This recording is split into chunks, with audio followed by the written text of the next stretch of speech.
Yeah, thank you. Thanks for inviting me here, and thanks for staying around until the end of a long and intensive day. I'll say a few words about myself, because you might be wondering, what do we do with an academic for such an industry conference? I'm an industrial psychologist by background. I spent 4 years in Aberdeen at the university working with the team of Rona Flynn, and during that time I got hooked onto working with the oil and gas industry, and I haven't stopped doing that even though I've left Aberdeen and worked in Delft, the technical university, and I recently took up a chair in the east of the Netherlands. And the chair is about organizational design and development, and that means what we're trying to do is help companies find the right structures, the right organizational arrangements to be efficient, but also achieve a number of values in terms of being human-centered, in terms of including stakeholders and how they work, and help them in a transition process. So all the things that we've been discussing today are about how do you change an organization. So I'd like to share some things with you. And I'm bringing, although I know the industry for a number of years now, I am, of course, no insider in the sense that you wouldn't trust me to actually do the work. I do normally recognize when things go wrong. I've been at the coalface a number of times, and I've seen things that I'm sure you've also seen that we normally don't like to see in the press. But I'm bringing an outside perspective because that can sometimes help to see the blatantly obvious that we don't see if we bend over the Macondo report and start discussing details. So I'll try to use other examples to highlight what human factors can do in this industry. This is the first picture that I'm using to say, what is human factors about? I'm sure you all have some idea what it is about. This picture was taken at a stampede at a love parade in Germany, 2010, and 9 people got killed in this event. And it simply happened because people were still coming in and leaving at the same time, and there was only one way that you could get in and out of this area. It was a former railway station, and the area had been blocked off, and then the stampede occurred. And I think it's a good illustration of what human factors is about, because what you have is end-user human factor behavior. You have people engaging in crowd behavior that is non-rational. They could have easily just queued and carefully moved beside each other, but no, that's not what happens when people start to panic.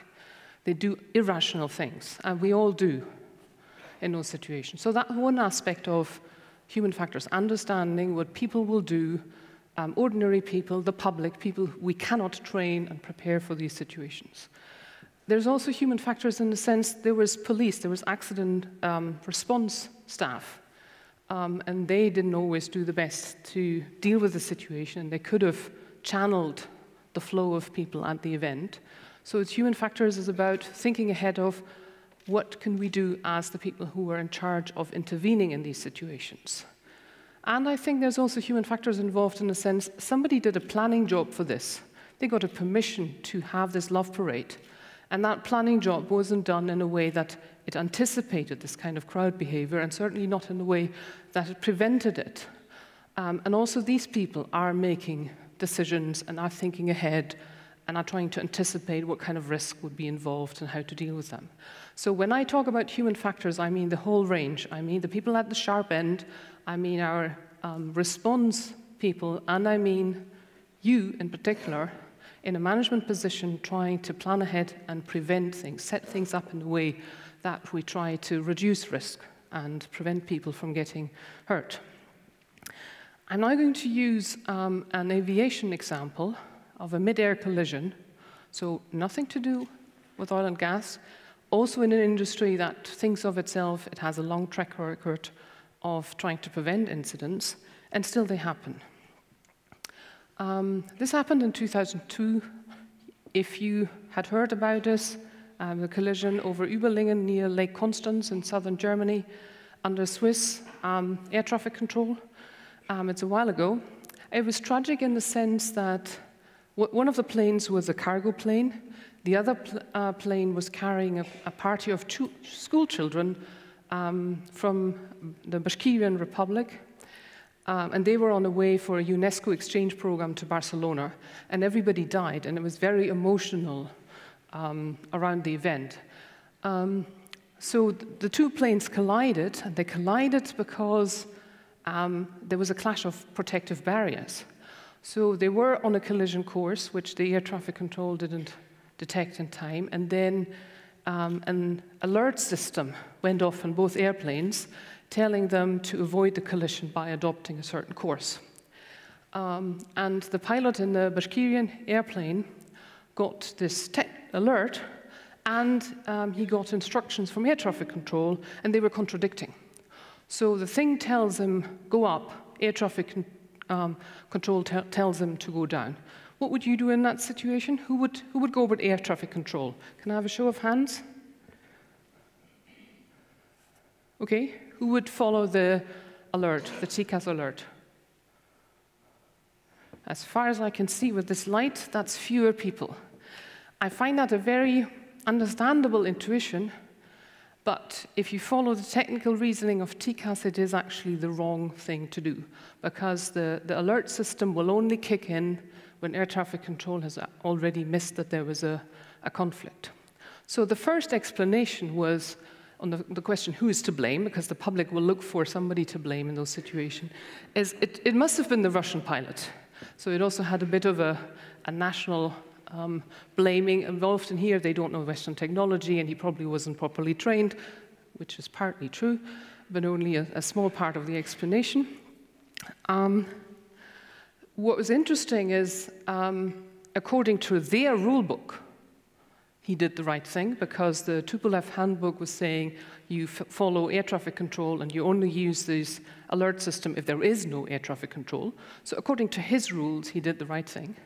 And they had 5 people in the cockpit, because flying into Barcelona required a special guidance, and because it was a special flight putting up for those children. And only the lowest ranking member was actually saying, you should follow this piece of technology. And he wasn't listened to. So there is some truth in that. Probably part of the problem was in that airplane, although it's too simplistic to say it's the pilot's fault. The next person who got the blame was the air traffic controller. It is their job to prevent these things, and it is very natural for people to pick on one person as the guilty one. And actually, one of the fathers of the children who got killed went and actually murdered the air traffic controller.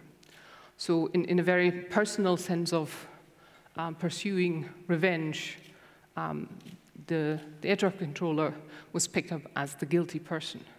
But we all know that that's not the end of the story. You haven't finished your analysis unless you've looked at the underlying issues of what were the conditions that led to this controller not picking up this potential clash. And there were a number of conditions. This report is also publicly available, and it makes fascinating reading, because they actually did a safety upgrade, and whenever you are in maintenance mode, you are actually exposing the whole system to more risk than you ever had before. And that maintenance mode, that meant that he didn't have his automatic support systems, and there was a software error in the telephone system.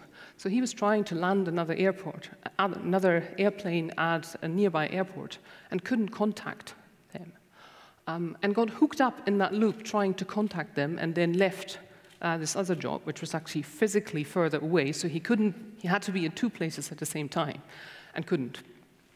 And you would think this would be a good job for having 2 people. That's what the rules say in principle, but the common practice was that in those hours in the middle of the night, you don't actually need 2 people, so one could be on a break and resting. So the conclusion, maybe not surprisingly, was actually this is a management problem. The whole software upgrade wasn't terribly well managed by Skygate in Zurich. And they eventually got the blame in the legal sense. I find this interesting because all of this happened in Switzerland. I've spent 4 years of my life in Switzerland, and I have a Swiss partner, and the Swiss generally have the idea that their place is probably the best place in the world, and in many cases they are right. They do generally organize things well. But that doesn't mean that there is no chance for risk creeping in. So I find this case particularly interesting because it is a Western country with a high standard. They were trying to improve their technology to make it even better, to deal with more conflicts. And the report from a Dutch agency was actually saying the problem for them was recovering from the myth of perfection. Because they thought they were so good, they didn't realize that even they could make mistakes. And I think that is something we should take on board for the oil and gas industry as well. Even if we've already done a very good job, even if you had 0 incidents last year, that does not protect you from having an incident next year.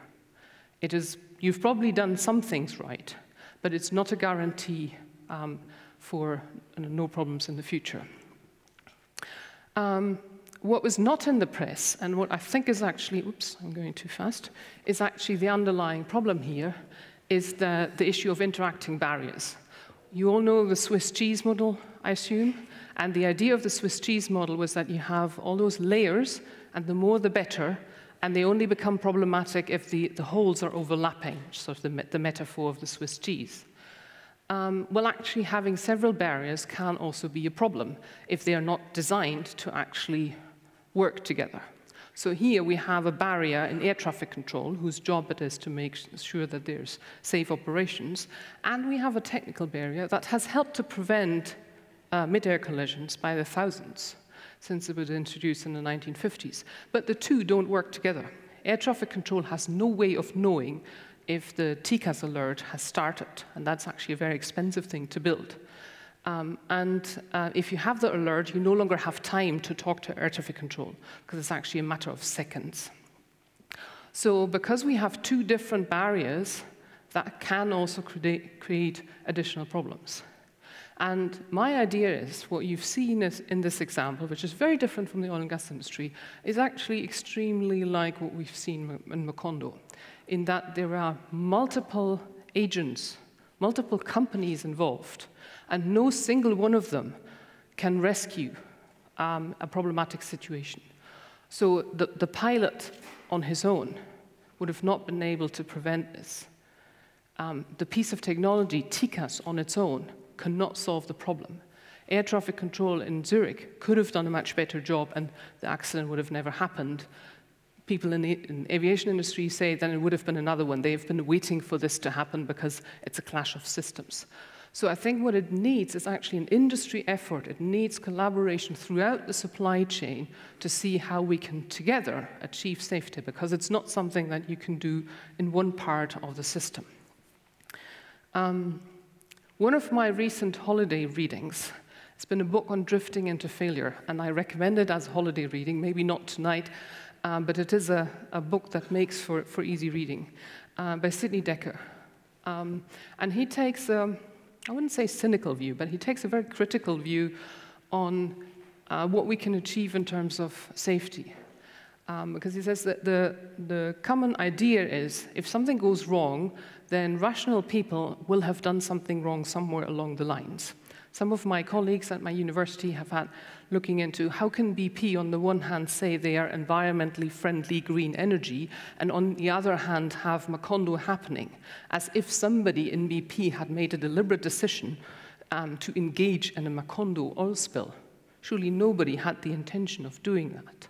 So most of our models and our thinking about safety assume that people have a rational overview of what actually happens. And we can do that in hindsight. When something has gone wrong, we can go back and complete the picture. We can identify all the bits and pieces that have missed out. But nobody had an overall picture that was going to say, this is what's happening. So people will respond on their own local expertise. They will do what they think is reasonable in as far as they can see. And then you might have a situation where a driller can actually put a company the size of BP on its knees, because the reach of how people understand and think doesn't go as far enough as we would need to.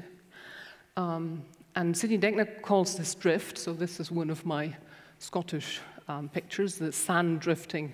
It's actually on the picture, you don't quite see it, but it was a fascinating thing. I'm sure you can see that on the beach here as well, with strong winds, and you can almost not see the sand surface. So it seems stable, but actually it is always moving. And as you were working towards zero accident, I would like you to take this drift picture in the back of your mind, in the sense that we will not be done in a year. We will have achieved zero accident for a time, but this uncomfortably feeling that actually it might be drifting, it might be changing. We can't take our eyes off the ball. I would like you to take that away, even if it feels uncomfortable. I think most of the presentations we've had so far are essentially telling us we've done a good job, we've made progress, we've put programs in place, we're negotiating rules on a European level. Oh yes, do so. But don't think you're done yet, because you will never be done. If that was all that I was going to say, then we would have a rather bleak picture. And we would probably end up saying with, well, occasionally 9 people get killed in a festival. I don't think we should be satisfied with accepting that it can go wrong. We do need to see what we can do to make a difference.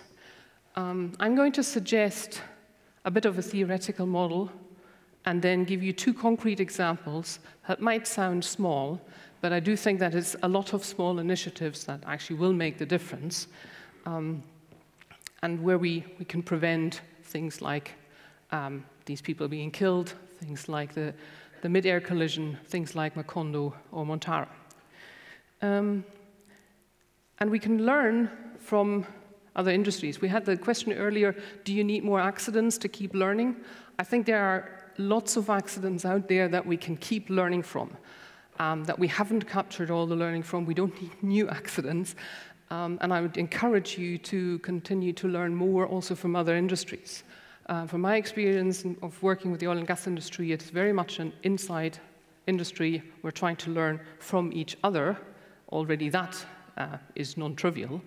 But there's been relatively limited learning from medicine, from aviation, from other industries, where people have had very similar issues. So if we say at the core of these problems are humans who don't always make rational decisions, don't always take enough care, who can't be at the best of their performance at 3 o'clock in the night, then surely those human problems are also going to surface in other industries, and we can learn from them without having to go through the same pain. People who've done a good job on that, and that's again a nice holiday reading, is Carl Weick and Kathleen Sutcliffe from Michigan. And what they have done is looked at what do those organizations do differently who manage to stay reasonably safe in a rather high hazard environment.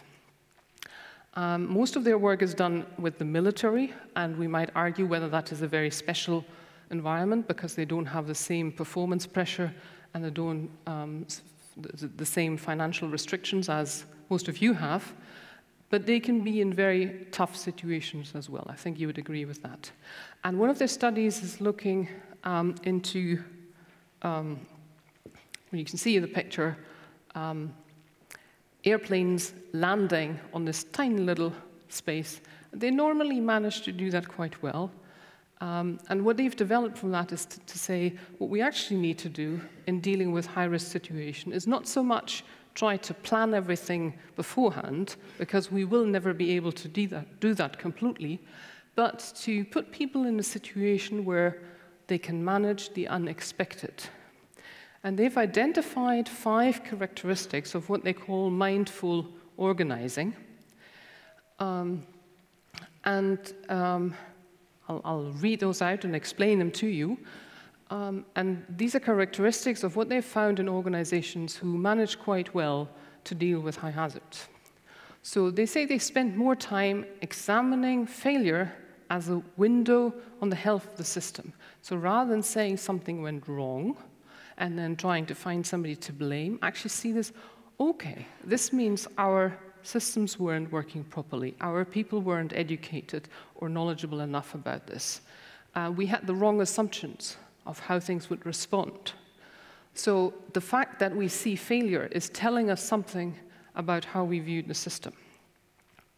I really love the next one, because I think it is awfully relevant also for this industry. Resisting the urge to simplify assumptions about the world. There's a nice saying, so for every complex problem, there is an easy answer, and it is wrong. So if we agree that this is a complex world, and I think it is even more complex in the oil and gas industry because of all the contractual relations, a great chance to collaborate, but also a great chance for different standards, for misunderstandings, for saying, well, if it's not our problem, then we'll hope it's somebody else's problem. And I've seen quite a lot of that in observing remote operations, that the first question was, is it our problem or is it somebody else's problem? So the quick answers, I would say, are not going to work. We'll need to go deeper, ask more questions, asking why 5 times to actually understand why things go wrong. These mindful organizations spend more time actually dedicating themselves to operations. So rather than only talk about the governance system, actually paying attention to how do we do things at the front line. So this morning we heard from Malcolm how important it was that senior management was present at the presentations. And I think that works both ways. It shows commitment to people, but it also means that you as senior managers get exposed to what happens at the coalface, and that is important for both sides. The next one is resilience. So resilience is the ability to deal with unforeseen events and to capture that. And the last one is local expertise and creating a climate where you defer to the experts on the ground, and irrespective of their rank. I'm getting a signal that I'm nearing the end of my time, and I wanted to give you 2 examples, so I should do that. So preparing for the unexpected is a matter of training. I don't know whether you remember the Hudson River landing, emergency landing, which is a sort of a near-miss story that turned out well. The pilot actually said his training kicked in. So he realized, I can't fly the engine as I would normally do. I'll do an emergency landing, and he had practiced that in simulators many times. So he knew what he was doing, he was just doing it in practice. And because he was aware of human factors, he was able to put himself into a situation and say, okay, I won't panic, I'll do this calmly, I need to manage the crew. And he had practiced also this crew resource management before, so it was easier for him.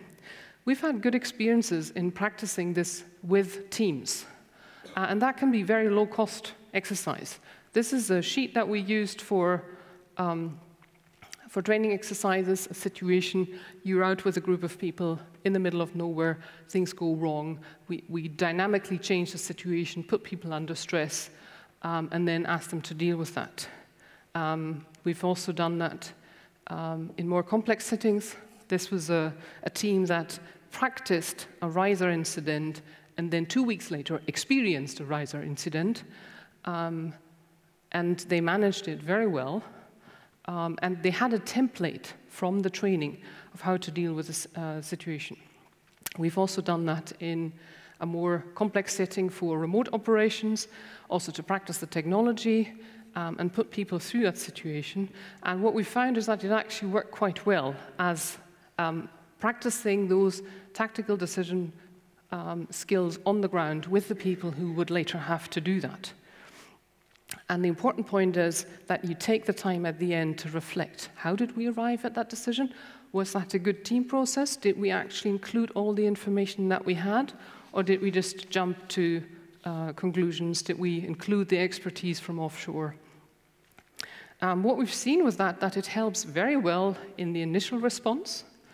For the riser incident, they had another, I think, 64 days of recovery. And they weren't prepared for that at all. So what they had practiced was the initial response, and then it kept going, and they had very little idea how to manage that phase. Okay, second example, and this is where we get into really the psychology stuff, is how do you actually respond to people on the ground if you want to sort of make corrective actions. We've already had an example of the sweets being offered to the people who were not holding the handrail. We've found that this is a tricky situation. So we've looked at a safety leadership training course in Aberdeen, and people who were reasonably happy to do those interventions during the course. We went back 6 weeks later, and people hadn't done that. They found it awkward. They were trying to avoid it. Why is that? We think they're avoiding it because it violates all our conventions of how we normally deal with people. We don't like being intervened with, and we don't really like doing that to other people. And it has to do with communication. So we always send multiple messages. I'm sure you can imagine the situation. A couple in the car, he's driving, and she says, "The traffic light is red." Well, that is a factual piece of information. Sure, that's one bit. She's probably telling him that the traffic light is red, which presumably he may have also have seen. In that setting, it probably means you should brake. So it has an appeal function. In the same way, if you say you're not holding the handrail, you're not actually informing the person that they are not holding the handrail, you're trying to tell them that they should. And it also has a message about the person themselves, that she might be scared, she's trying to tell him off for his not so good driving, and maybe the message, you're not actually taking care of me.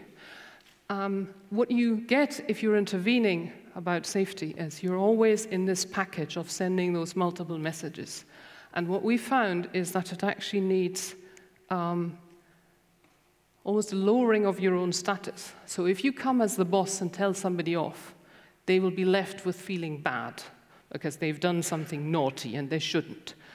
But if you try to engage in a dialogue by saying, I don't actually know an awful lot about how you do things here, but I don't understand how this works. Can you explain it to me? So if you start in a somewhat more humble, less arrogant, less bossy way, which might not be the normal thing of engaging this rather male culture, but you start with taking an approach by taking a step down and assuming that the person has a good way of doing things, although you suspect maybe this isn't quite as safe. And show that you care about that person. And you can explicitly say that. I don't want you to get hurt. I'm worried about the situation. And you'll have a different kind of conversation than telling somebody off and then feeling naughty. You might also want to try that with your children at home. Telling somebody off for feeling naughty leaves them in a different position and they will feel bad. Hopefully they will do things differently, but if you can say, I would actually like you to call me if you're coming really late, because I care about you and I'll feel nervous. So if you could do me a favor and call me, it's not that I'm controlling what you're doing, but do me a favor so that I don't get nervous. Sometimes works with teenagers better than just the controller. What I was trying to give you with this very brief introduction or adjourner for human factors is that I think if we're organizing for safety in a situation that I think we have to acknowledge, there will always be this drift into failure. No system that we can set up will be perfect. There is always remaining risk, and the good teams of today can have mistakes tomorrow. But we can prepare people for the unexpected rather than trying to plan ahead everything that might happen. So we can practice dealing with unforeseen situations. I think we should avoid having very simplistic answer because it is not simple. We should respect people on the ground, and I think it pays off to show that you care about them. Thank you.